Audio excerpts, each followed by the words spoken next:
All right. Welcome. I see that the participants, people are still trickling in, so we'll give it a few more minutes until we get started.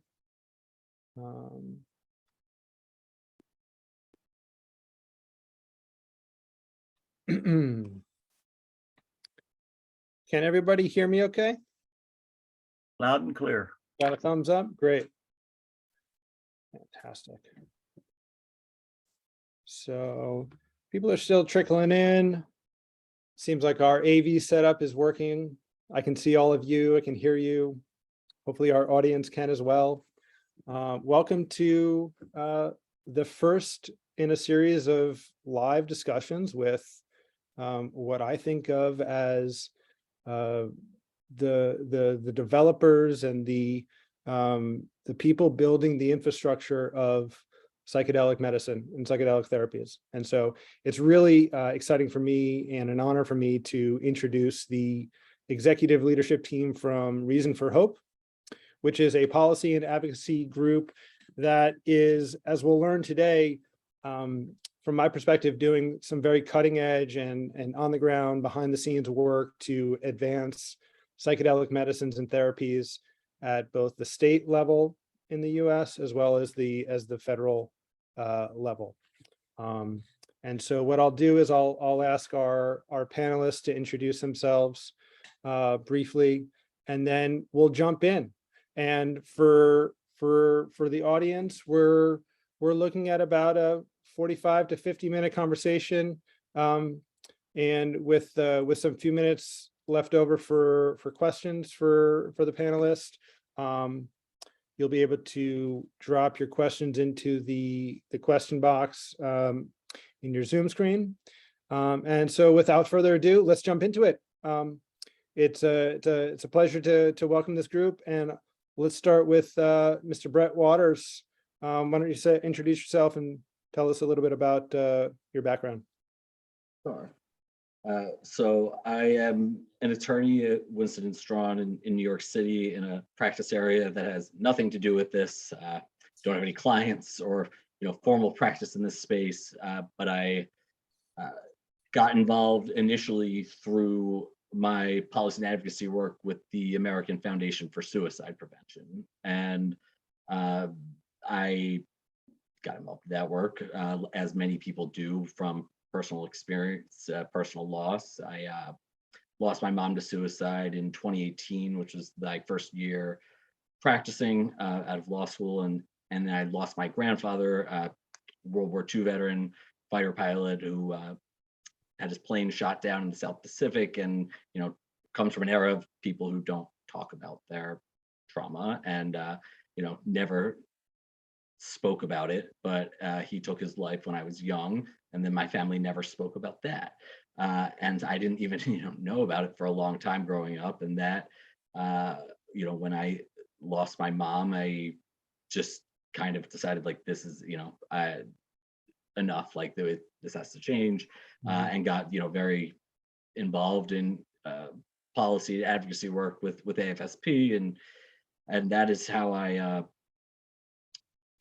sort of came across the research in this space. And I had one experience in college. It was really a life-saving experience for me, but I never really thought about why at the time, and that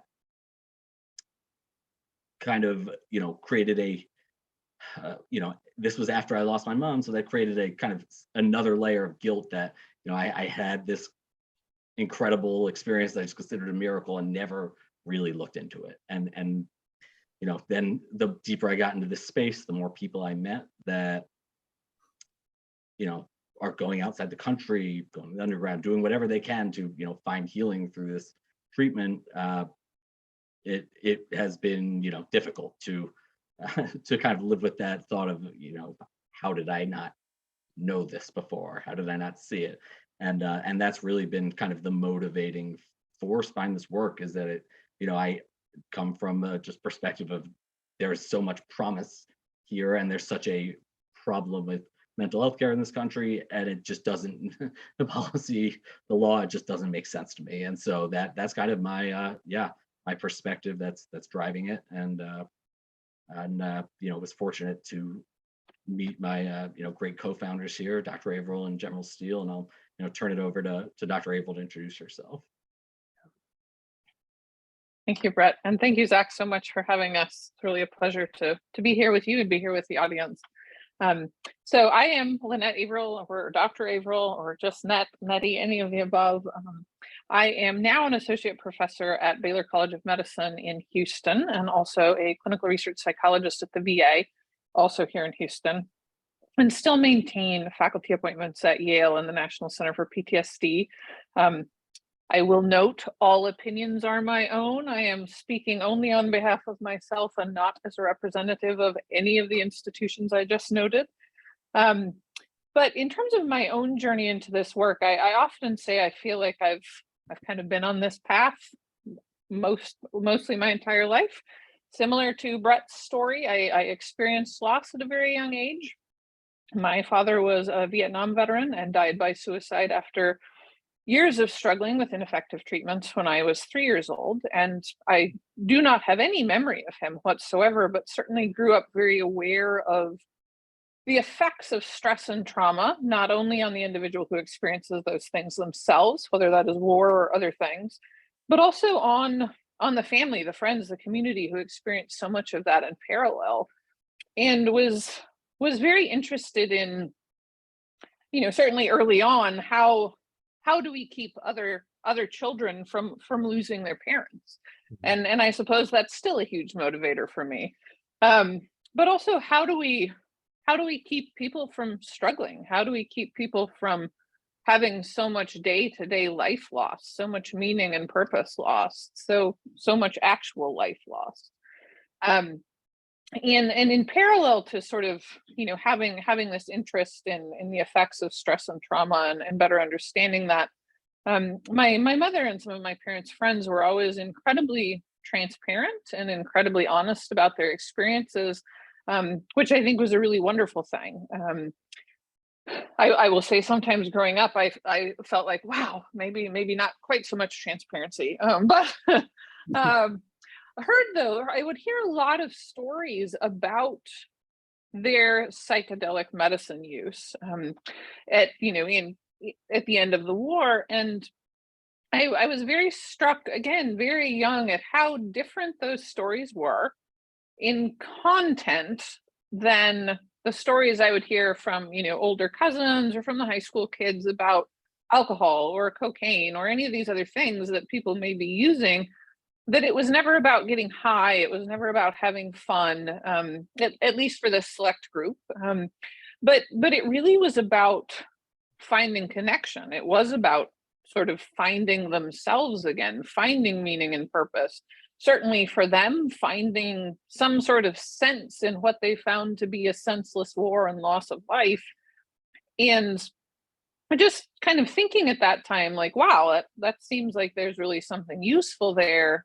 Why are we not exploring this? Why are people not able to use these things if they seem to be useful?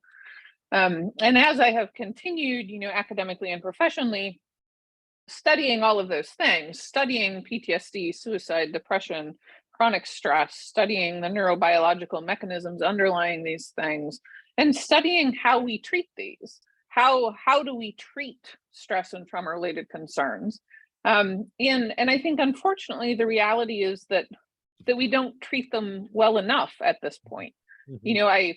I think SSRIs, talk therapy, all of the available interventions are absolutely critical. They are life-saving, and they are absolutely things that we need to keep in the toolbox.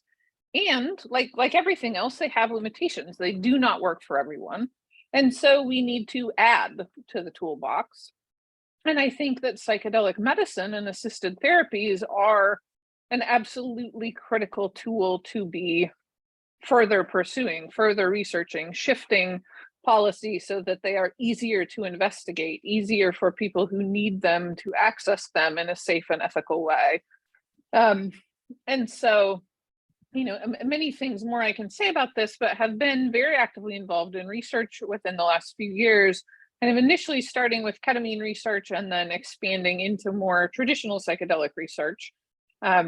And then got involved with Brett and Marty, which has been a truly wonderful adventure.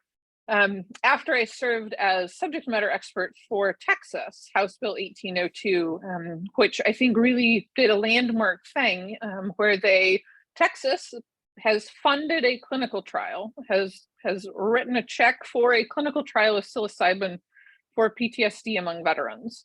I will have the opportunity to lead that trial. That's sort of in progress right now, through the regulatory barriers, which I can comment on. But then have worked with Brett and Marty at other state initiatives, federal initiatives, these sorts of things, which we'll certainly get into, and I will leave it there for now. Over to you, Marty. Thank you, Nettie. Zach, I echo Nettie's comments. Thank you for having us on this program, and to your audience, thank you for tuning in. It's an honor for us to be with all of you today.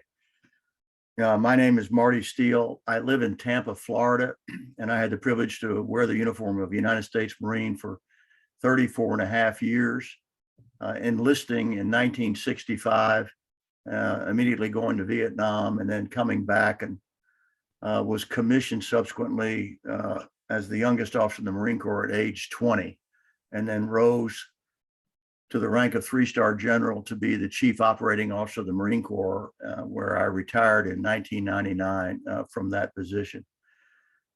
Like Brett and Nettie, my story is my stepfather. I never knew my real father. Stepfather was a prisoner of war in World War II, a pilot who was shot down, who suffered from post-traumatic stress and alcoholism, and never really recovered from his experience as a POW in Stalag Luft 1 in Barth, Germany. It affected me to the point of watching him and believing that there had to be viable alternatives to alcohol, and him trying to deal with his day-to-day issues. He was a magnificent man, a tremendous character, but his experience with post-traumatic stress was very traumatic. For me, in Vietnam, my mentors were World War II vets and Korean War vets. And then subsequently in my leadership positions throughout my time in the Marine Corps, it was seeing all of these things repeat themselves again with the Vietnam era vet.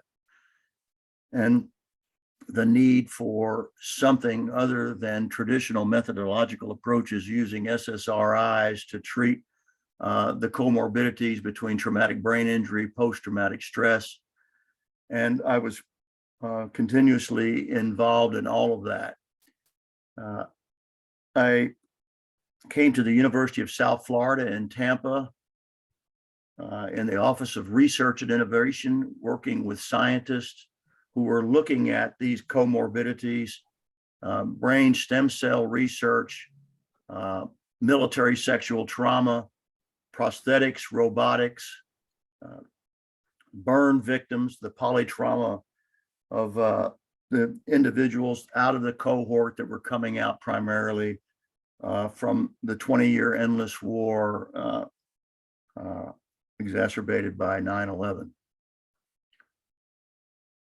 In 2016, I was appointed to the Commission on Care by Senator McConnell at the end of the Obama administration to look into the future of VA healthcare, whether it should be eliminated because of the scandals that were going on at that time. It was Phoenix, Arizona, and the inability to be able to treat in a timely manner veteran patients who were seeking help, whether it was to muddle through or whether it was to make bold recommendations regarding the future of healthcare in the VA. We made 18 recommendations, 15 were bought by the President and the Congress of the United States and the VA to be implemented, which evolved into the Mission Act and the WISE Act and other acts that have taken place since that period. But the focus was because of the 76,000 mental health providers short during that period of time, that we needed to look at alternative protocols for treatment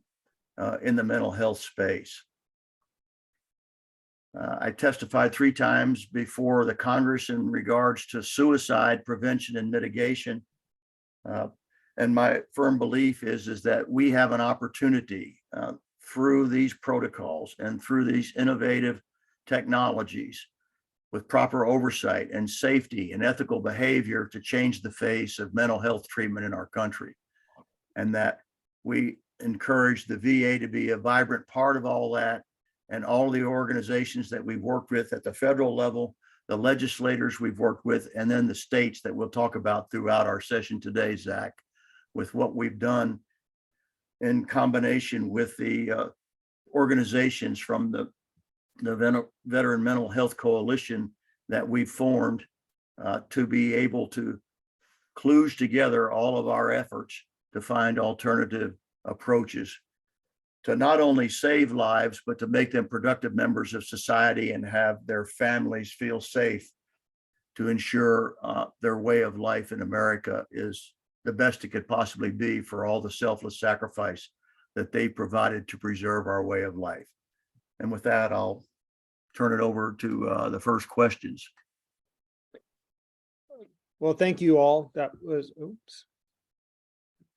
Thank you all. That was, those are moving accounts of your involvement, and I appreciate the sort of the rawness, the vulnerability that I think, Brett, you said it, like the silence around the stigma has to stop. And so I appreciate sort of your sharing.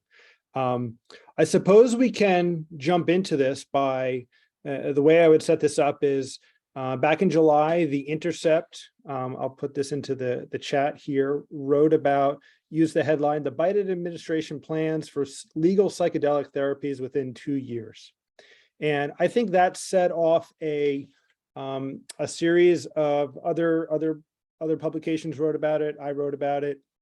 The concept that the federal government is taking an interest and having a good hard look at the prospect of psychedelic medicine, psychedelic therapies. And so what I think was left out of that article, or sort of not hammered home enough, was the concept of who was behind this work and who was behind this policy efforts and the communication and the lobbying.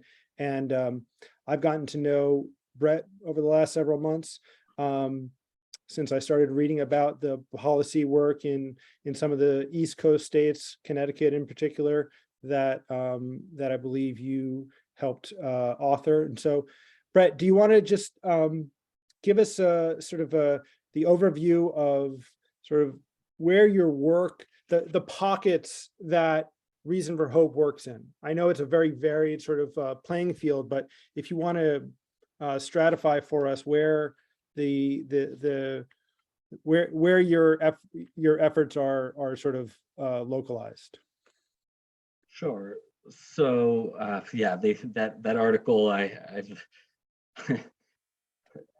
yeah, I have to kind of laugh at the idea that, you know, Joe Biden is sitting there, you know, talking about the approval timeline of psychedelic medicine as if that is, you know, something that actually happened. And I think, you know, I think most people probably realize that was not the case. If they just looked at the letters, probably saw that, you know,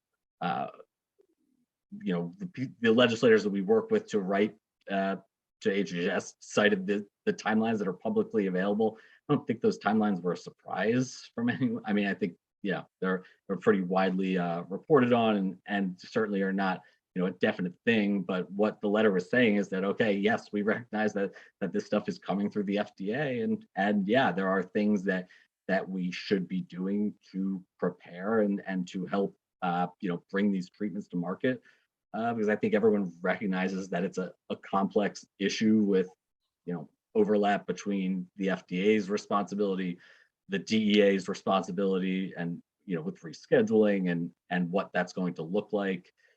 You know, the state responsibility for the, you know, there have been people from the FDA who have publicly been speaking about at events, if people are, listening, that the FDA has long maintained they don't regulate the practice of medicine or therapy, and so who does? And the the state role is really critical here, and understanding that interplay is really what the purpose was, and getting some guidelines out that while states like Oregon may be able to do some of this work and have a lot of stakeholder involvement, there are a lot of states, particularly on the East Coast and more conservative states that we're working in, that don't necessarily have all of that stakeholder expertise or involvement, or they need a lot more educating to come along, and hopefully the task force will help bring some guidelines forward that they can at minimum serve as a starting point for a lot of these different state efforts. Sure. And perhaps Dr. Averill, you might be able to speak to a little bit of sort of what's going on in Texas with Bill 1802 and the trial that's set up there, and sort of how that fits in, maybe not necessarily into Reason for Hope sort of policy, but what does that mean for a state to fund this kind of research? Like, give us sort of a context of what that means, sort of in the long arc of healthcare, of mental health, of drug policy. Like, how should we make sense of that? Well, I will speak to the things there that I feel like are at all within my wheelhouse. I think Texas really did a very landmark thing. Alex Dominguez is the Democratic legislator that really championed that bill, championed House Bill 1802, and I very much stumbled into that. I saw a post from his office saying, that we acknowledge veterans need access to additional care, and this is something that we've heard may have potential, and we think we should study it. And so I had reached out to them to say, yes, kudos to you. I think you're exactly on point there, and also, to find out who they were working with in Texas, and they were delighted I had reached out because they weren't at the time working with anyone. But I think having a state step up and really publicly acknowledge that what I see is a mental health crisis unlike anything we've really dealt with before as a country, or perhaps as a world, is very noteworthy. This bill does focus specifically on veterans, which I think is a very unique and very at need population.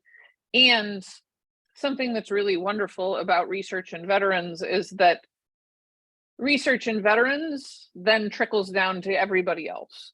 Veterans often have very complex presentations, very chronic presentations, all of these things.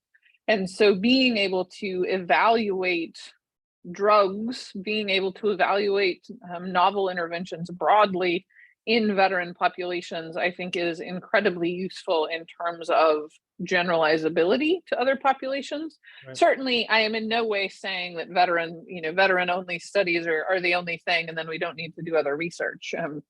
I am a strong advocate that we need to do an incredible amount of diverse research, and particularly in psychedelic medicine, which at this point is very, very white research.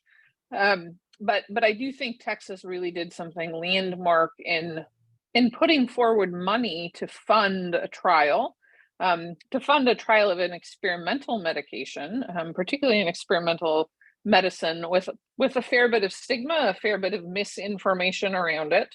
And I think in doing so that they sort of set the stage for a lot of other states to say, hey, if Texas, who is traditionally a fairly conservative state, if Texas is doing this, maybe we should be exploring some things as well. Mm-hmm. I think that certainly in conversations with Brett and others in Reason for Hope and the Connecticut task force that I served on, there were conversations around that research is absolutely a critical step. Even after FDA approval, that we'll continue to need research. There are so many unanswered questions and ways to improve, ways to streamline. But are there ways to build upon the research? Are there ways to get people in desperate need care while the research is still coming forward, while FDA approval is still coming forward, all of these things. And I do think that Texas kind of set the stage there, opened some doors for other states to say, hey, maybe we should try this too. Right. And I do think that certainly with the veteran focus as well, that, you know, of course that makes sense in a state like Texas, where there is such a large veteran population as well as large active duty population.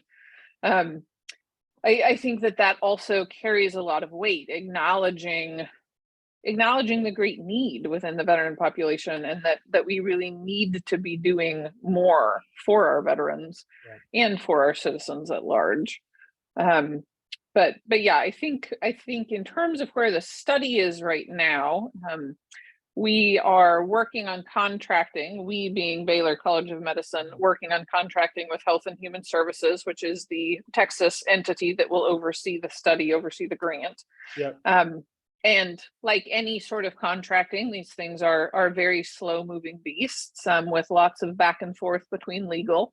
And a great challenge in this type of research especially are the many regulatory hurdles. Yeah. And so not only is there the very challenging task of getting funding for the research itself, which to date has been almost exclusively private funding or philanthropic dollars.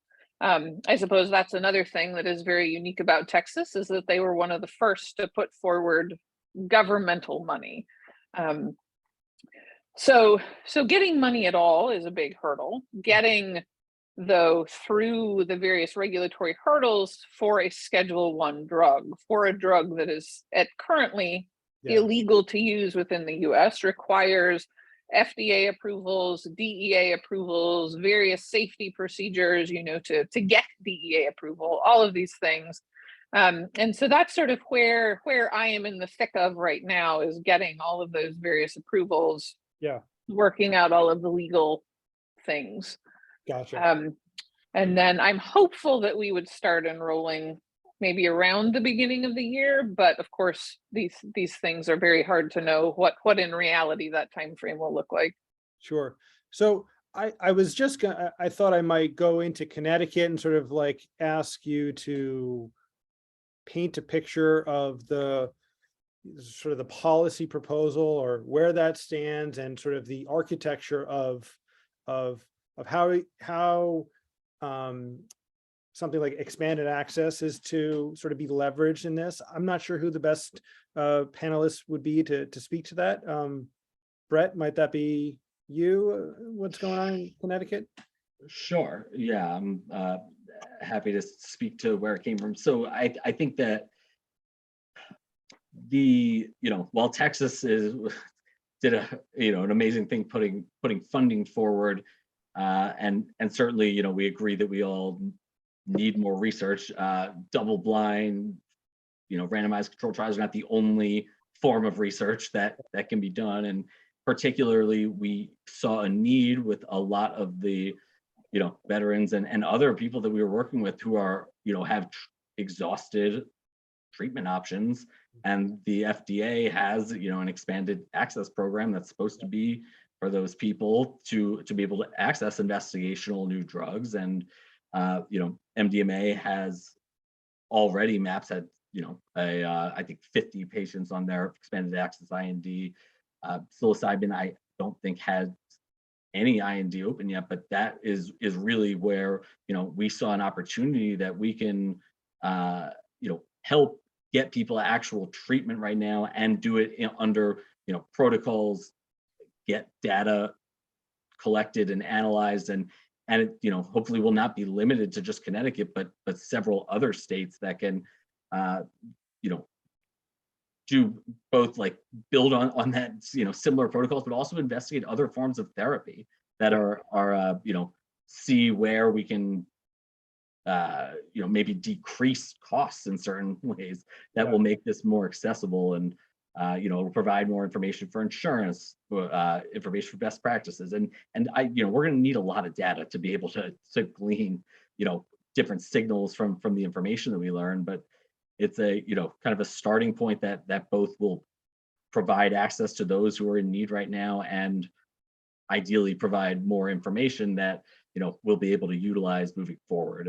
And one point that I think people just don't really understand about how expanded access works, and about just how research works generally, is that a lot of the people who are in, desperate need are not eligible for clinical trials a lot of time. Like, they have complex comorbidities that will keep them out of clinical trials, whether it's or suicidal ideation, substance use disorder, PTSD, depression, and these are who, the real world patients are. And I think we have seen a lot of,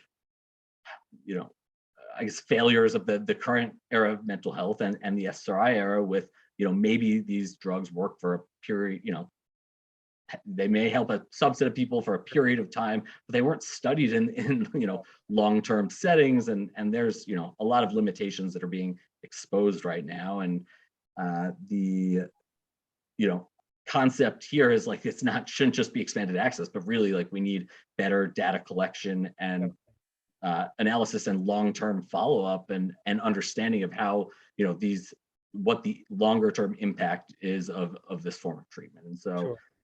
I think that's, really kind of the framework is expanded access is the way to start, but it's not the end. Sure. And could I ask sort of timeline or where that project is? Like, as I understand it, it was approved by the governor in Connecticut, correct? And it was signed into law. And so can you give us a sense of sort of where that stands, timeline, to whatever degree you're able to share about that? So I can share that, there is program development underway, discussions about data collection, and this is not just with, at the state level, but also like speaking to people, within the federal government about what sort of data and information is going to be helpful, and how it can be funded and collected and analyzed, and trying to, this is again where we're trying to bridge the gap a little bit between the federal and the state efforts. Is the FDA obviously has a role, and some states may be willing to try to go forward with programs like this outside of the FDA, but Connecticut certainly was not one of them, and I think that's probably the case for a lot of states on the East Coast. Yeah. And so, the FDA has a role, and that's why we, have not, we're limited in what we can definitively say will be approved, and what the flexibility will be, what the ultimate costs will be, because some of it is out of our hands, and it's going to require some cooperation between the state and the federal government here. Sure. So let's turn our attention to the federal government. So General Steele, can I ask you about your experience, perhaps as a retired general who is now advocating for what many would probably consider, many in politics might consider a stigmatized substance, and how has that been received? What's been your experience from your position in this whole process, to whatever degree you're willing and able to share? Well, it's a great question. And the privilege that I have is an extensive background in the Pentagon and on Capitol Hill as a high-ranking officer in the Marine Corps, and testifying throughout my career as a general officer to several people who are still there, both in the House and the Senate and on both sides of the aisle. And so what the focus for me has been is education and communication, wherein we can break the barrier down of stigma, as you just stated, and depoliticize this, because it's about the well-being of these selfless warriors who've given so much to preserve our way of life, as I said, Zach, in the introduction. So the response that I have had is extremely positive. Mm-hmm.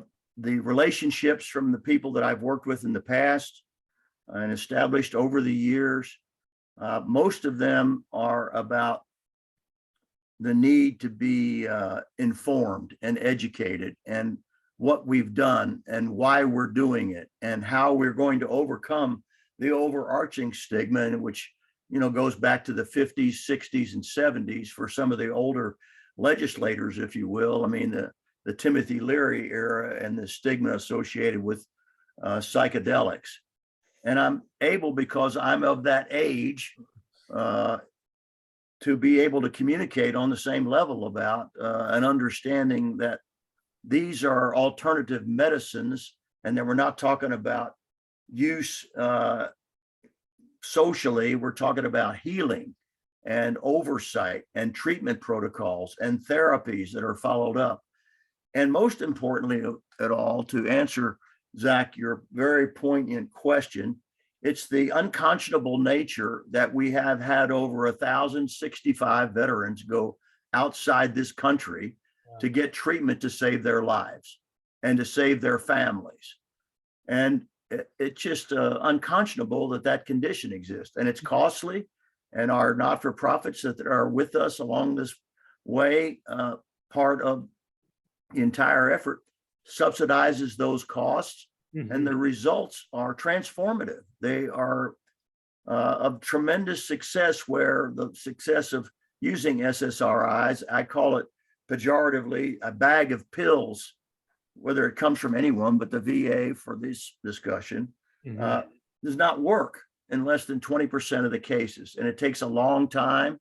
And then when it doesn't work, you go to another bag of pills, and multiple pills simultaneously that work one against the other, Zach. And so what we found with this Herculean effort of these selfless organizations that are in the space is that we have found the niche of the proper treatment. So when I explain that to the members in the House and the Senate, the legislators on both sides of the aisle, they're vaguely familiar with what's going on. It's uncomfortable to have someone like me tell them that it's unconscionable that we're doing that and sending these young men and women to another country, whether it be Mexico or Costa Rica or Central and South America, to get these treatments. And we are stigmatizing that. It's just the wrong thing to do, and we need to fix it. And then legalize it through the protocols. Proper research has been said by Nettie and Brett, and to make this where these are mainstream treatments that will in fact change lives. So I've found, in summary of all of that, I've never had anyone push back. I'll just say it at that. Now, I should be knocking on wood here, Zach, but they're not had any pushback from anyone up to this point. They want to know more, of course, and they want to be informed more, but all of them are of what we're doing now is obviously not working. And so they have to deal with the politics of it all and the coalition of the willing. And so some of the work that we've been able to do, we've been able to get people on the extreme right and people on the extreme left to come together over a bill that's related to our efforts that they never would have done in their historic past. But they are under this condition because they see the gap and they see the need. And so I'm very pleased with the results that we've had up to this date, and we're going to continue to do it, both at the federal level and then at the state level.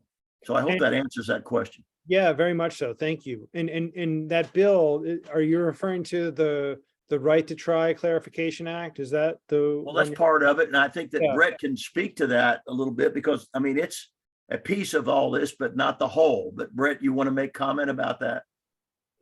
Sure. So I mean, we provided a letter of support, obviously, that this is explaining what the situation is for the veterans within this coalition, and that the Right to Try Clarification Act would open up potentially access. There are limitations to what it can do, and there are I think we have certainly gotten concerns from both sides of the aisle. Democrats is often about not wanting to go around the FDA, Republicans about the guardrails and the DEA, and so we have heard certainly feedback on both sides. But at the end of the day, I think everybody recognizes that like this is wrong. And so, what are we going to do about it? And that is one potential, aspect that we are hoping will be a part of a bigger, policy shift that will, ideally we would like to see a temporary rescheduling starting now for these treatments to Schedule 2 to be able to open up, both right to try, expanded access pilot programs, put the funding behind and really start to, drive some treatment programs forward, immediately. And particularly for the VA, I mean, we know that the right to try is not going to be what brings this into the VA, and pilot programs are a legitimate option. So we actually just submitted a statement for the record today for a hearing that's going to be taking place on Thursday. That'll be for veteran suicide prevention hearings. The House Veteran Affairs Committee at General Steele. Maybe maybe you could speak to some of the recommendations that we made, but we think are pretty reasonable steps that can start to actually bring this into the VA start now and like start to empower some of the people who have been have the expertise, have been doing the work in the space, both the veteran service organizations and people within the VA who have been doing this research and understand what needs to be done to move it forward. And yeah, that would be fascinating. This hearing is on Thursday, you said, is that right? Yes. Yep. Yeah, please. I mean, this strikes me. I was going to ask, like, what are the pieces of the puzzle, frankly, from the VA perspective or the veterans perspective? And so, General Steele, if I will just make a comment about our submit. We received a letter from the chairman of the House Veteran Affairs Committee, Representative Takano of California, asking us to submit something for the record and specifically outlining our work that we've done to date and reason for hope and the recommendations that we have in the area of veteran suicide prevention. So we wrote a 5-page response, which we delivered this morning at 10 a.m. in preparation for the hearing, which goes Thursday at 10 a.m. And in that 5-page response, we spoke to what we've been talking about during this meeting with you and your audience, but also made specific recommendations regarding our views of the VA's potential future role to help fill the gap, that we urge the VA to join us in these life-saving initiatives in the future. So although we just submitted this and it will be for the record formally on Thursday, I'll highlight some of the recommendations for you and your audience. But basically what we're asking is that the VA establish in 3 months a advisory committee on psychedelic assisted therapy, which they don't have right now, and that would be a diverse mix of stakeholders to include community partners with the necessary expertise, including our member organizations and our advisory board members who have that resident expertise. And they can collaboratively inform and the funding and development of optimal research strategies, some of which you've heard here today, program development, which we've talked about briefly, and the treatment implementation that's required moving this forward. That advisory committee then within 3 months of its establishment should provide a report outlining the funding it believes necessary for the research and the pilot program developments, implementation, monitoring, and the oversight costs. Additionally, establish within 12 months an FDA-approved expanded access pilot programs for MDMA and psilocybin-assisted therapy for a limited subset of patients. And that's what we've talked about also here today. Those patients who've exhausted available treatment options who are at risk of suicide with funding for real-world data collection and analysis. So it's getting those people in the trials, in the research. And third, sorry, just for one quick point, just so people understand, because I think a lot of people get confused about what expanded access is. But that is the requirement that you have to, these are for patients who have exhausted available treatment options according to their doctor.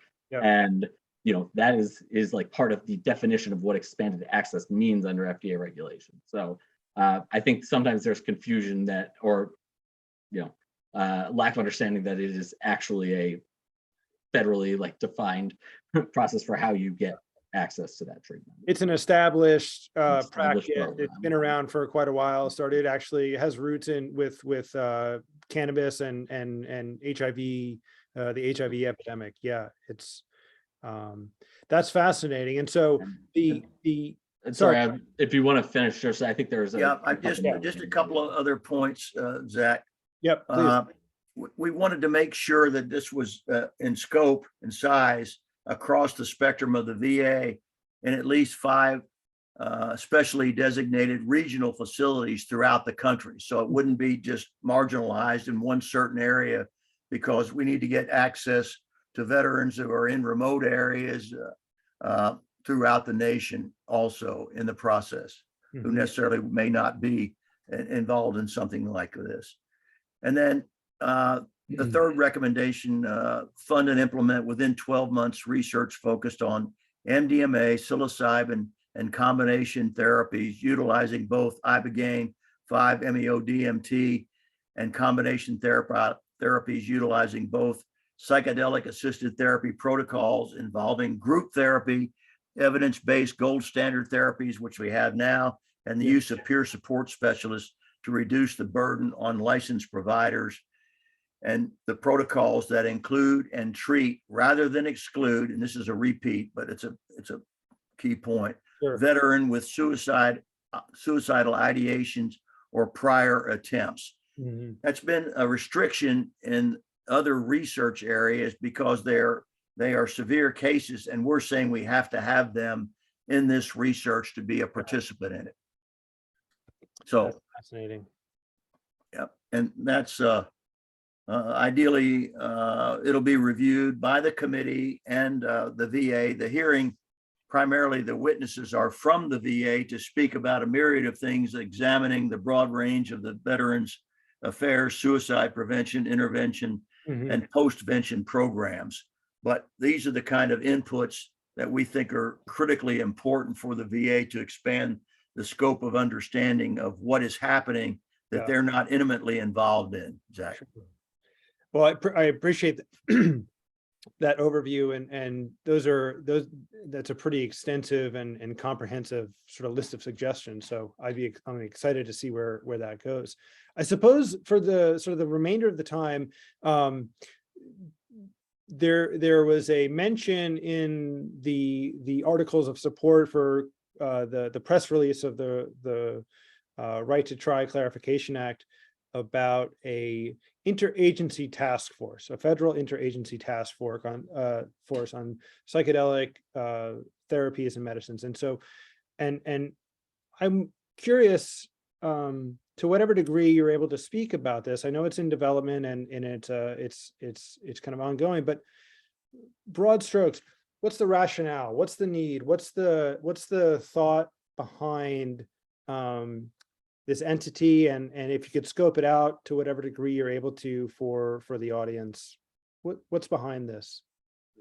Sure. So I mean, I think we may have touched on this a little bit before, but it's really about there is no one agency here, including the FDA, who's sole responsibility over how this is going to roll out. And so I think there is a need for collaboration and discussion at a minimum between those agencies, between the FDA, between the DEA, SAMHSA, what harm reduction is going to look like, even with state regulators getting involved, understanding what the potential restrictions are going to be, and where the state role will be in terms of the practice of medicine therapy, and the idea that a REMS program might come out specific to psychedelic medicine, to me is something that we really need, a lot of stakeholder input around that. And then there's also the religious use, side of the equation, that there are, communities been using this for a long time, thousands of years, indigenous community, religious use that, people have been waiting on guidelines from the DEA for such a long time now, and the lack of response is just, it's unacceptable. And that may not be what our, personal background or involvement specifically is, and there are a lot, of other people who are much more knowledgeable and could speak better, to how those frameworks could and should look. But the understanding that area very much overlaps with, how hard is it going to be for people to access this? How expensive is it going to be? And, is there a reason that there are a lot of, new churches popping up that, Yeah. some that may have questionable, motivations or religious use, or just want to get around regulations. And so, Yeah. and who even is the who should just be the one to decide that? Yeah. These are the kinds of conversations that need, immediate attention and guidance. And ultimately, we would like to see guidelines issued for all of this at the same time on how the whole system can move forward together. That seems to be the only fair and really the only sensible way to do it from a policy perspective. It is. I mean, I hark on this a lot in my newsletter, that the complexity of the interconnecting the sort of affordances and the constraints and the complexity of the different stakeholder groups. I mean, it makes this such a fascinating and, I mean, frustrating, I imagine, field to watch and be a part of. I suppose with the remaining time that we have left, if I could sort of turn it over to a few of the questions that we have in the chat, would that be okay with the panelists? So one of them I thought was where did it go? Oh, Dr. Averill spoke to a few of those. Thank you, Dr. Averill. I'm trying to make my way through them. Yeah, well, I mean, what I was going to ask is the first question, related to New Jersey. They have a psilocybin bill that's sort of in the works, and as I understand it, it is more representative of something like Colorado's bill, where there is a sort of a regulated, sort of legalized component, as well as a decriminalization component, which is different from what I'm calling the conventional East Coast model that Connecticut has. But to this point, and I think this is a question that comes up a lot. What is the best way to how do you direct people who are maybe veterans? I'll ask this of General Steele. I'm kind of diverting from the question a little bit. Veterans are in a tough position in that they're the poster child for necessary change on the one hand, and yet, as you pointed out, thousands of them are traveling out of the country to receive care. What are the conversations like with veterans that you meet who are in need, who are seeking treatment, if that's not too personal or vulnerable of a question to ask? Well, I think it's a fabulous question, and the answers are as expansive as the number of veterans. They've all got their story, and they've all are in crises because they're looking at it from the perspective of nothing else has worked. Yeah. And they are finding relief in this approach and support within all of these organizations that are helping them to go get the treatment. And they're so appreciative of what's happened to them in regards to their life-saving transformational experience and the future that it brings for their quality of life, that they have a life to live. So, but each of them have a different story. I mean, each of them have had lived experiences that most people can't even comprehend, let alone correlate to or whatever. They just will never understand that. So for us who've been there, done that, got the t-shirt, if you will, it's extremely understandable that they're all unique stories and they all have unique needs. And we've got to find ways to be able to address them and help them and assist them when they're asking for our help.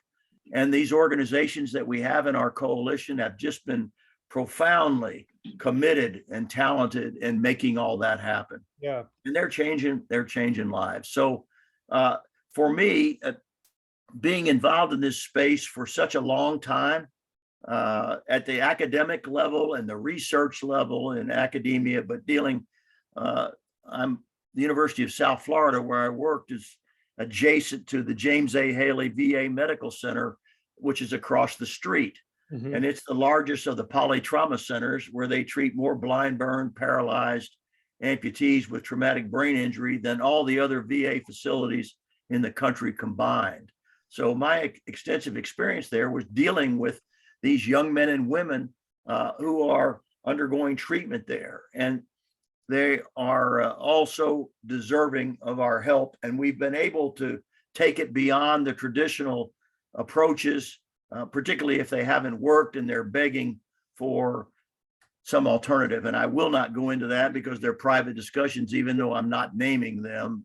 But it's a sad indictment is what I'm saying. And I'm not kicking the VA down the road here. I'm just saying that if their needs can't be met, we can't give up, and we have to do whatever it takes, because we can no longer just stand by and watch the suicide rate continue to, we don't even know what the number is anymore, Zach. I mean, it's the projected number that's published is probably less than 50% of what the real number is.